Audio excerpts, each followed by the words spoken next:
Selamat malam, saudara yang dikasihi Tuhan. Jumpa kembali dengan saya, Yohana Ibrahim. Kali ini, renungan malam dengan tema Kemungkinan Ditolak dari Pendeta Dr. Erastus Sabdono. Kiranya memberkati Anda malam ini. Kita harus selalu berpikir dan membayangkan adanya kemungkinan kita ditolak oleh Allah. Sebagaimana seorang pelajar yang berpikir ada kemungkinan tidak lulus, maka agar ia tidak mengalami keadaan itu, ia akan semakin rajin belajar. Dalam hal ini jangan berkata, kita kan diajar Tuhan untuk tidak takut dan tidak khawatir. Saya tidak khawatir tidak diterima di surga. Itu adalah sikap ceroboh. Tuhan berkata, jangan takut kepada apa yang dapat membunuh tubuh, tapi tidak berkuasa membunuh jiwamu. Ada yang ditakuti, jangan kamu khawatir akan apa yang kamu makan, minum, pakai. Tapi khawatirlah kalau kamu tidak masuk surga. Takutlah akan Allah yang berkuasa membuang kamu ke neraka. Ada yang ditakuti, ada yang dikhawatirkan. Kalau yang ditakuti, dikhawatirkan adalah objek-objek tertentu yang fana, kita pasti binasa. Ironis, banyak orang yang lebih takut miskin daripada masuk neraka. Mereka takut miskin karena takut tidak terhormat. Namun, hal masuk neraka mereka tidak peduli. Orang yang takut akan Allah berani menghadapi apapun. Akan tetapi kalau terhadap Tuhan ia tidak takut, maka dia akan takut menghadapi banyak bahaya. Ada orang yang takut pergi ke rumah sakit, apalagi ke rumah duka. Tapi dalam kesehariannya dia menindas orang yang lemah. Maka kita harus membayangkan bahwa kita bisa ditolak supaya kita takut akan Allah. Dari pergumulan untuk mengetahui apakah diri kita sudah melakukan kehendak Bapa atau belum, maka kita harus berusaha untuk menemukan perjumpaan dengan Tuhan, mendengar Tuhan berbicara. Kalau Allah itu hidup, kita harus berani meyakini Dia bereaksi.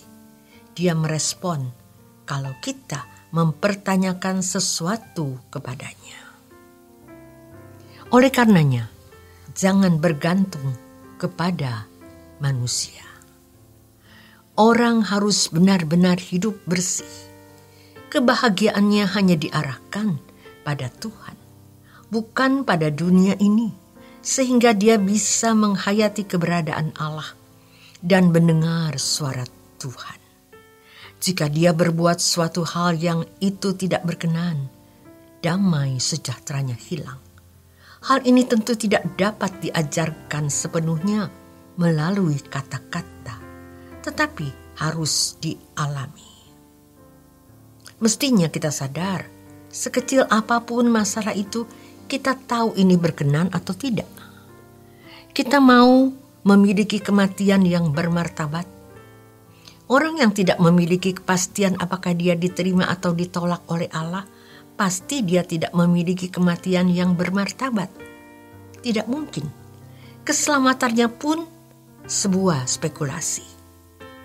Orang yang memiliki kematian yang bermartabat, orang yang memiliki kepastian, dia akan diterima oleh Allah. Kepastian tersebut tidak dibangun dari rumusan doktrin atau pengajaran, tetapi dia peroleh melalui pengalaman hidup ketika dia belajar untuk hidup dalam kesucian hidup yang tidak bercacat, kehidupan yang tidak bercela, dan hatinya tidak terikat dengan dunia ini. Dia akan mengerti kapan dia salah, kapan dia tidak salah.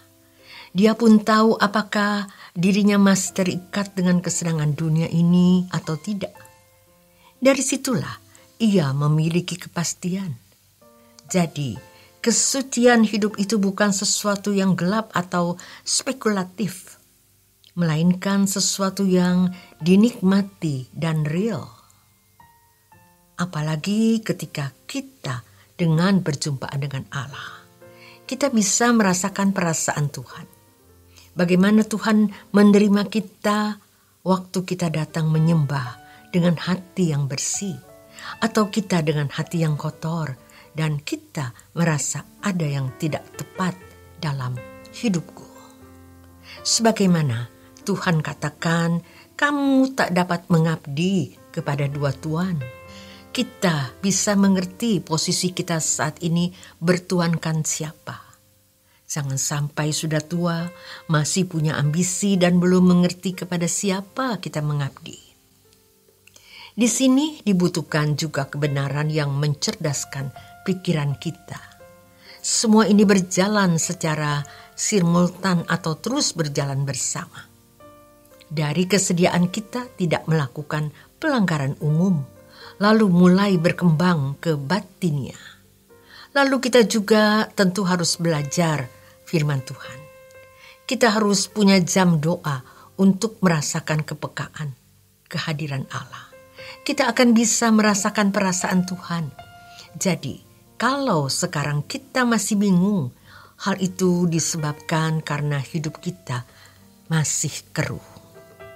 Selama seseorang belum menemukan dengan pasti bahwa dirinya sudah melakukan kehendak Bapa atau tidak, ia harus berjuang untuk mencapai perkenanan Bapa itu. Maka kita harus nekat. Orang yang memberi diri untuk sungguh-sungguh menemukan dirinya diterima atau ditolak dan berjuang untuk diterima. Alkitab katakan sebagai orang yang haus dan lapar akan kebenaran. Dalam hal ini, Tuhan berjanji akan memuaskan. Bukan memuaskan nanti saja, sekarang ini pun dipuaskan. Merupakan sebuah kebahagiaan kalau kita melakukan kehendak Allah. Ini merupakan perjuangan seumur hidup sampai menutup mata.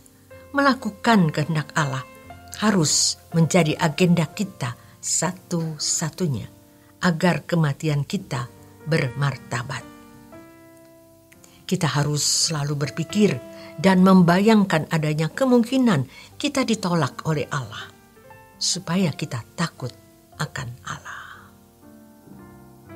Demikian kebenaran firman Tuhan melalui renungan malam.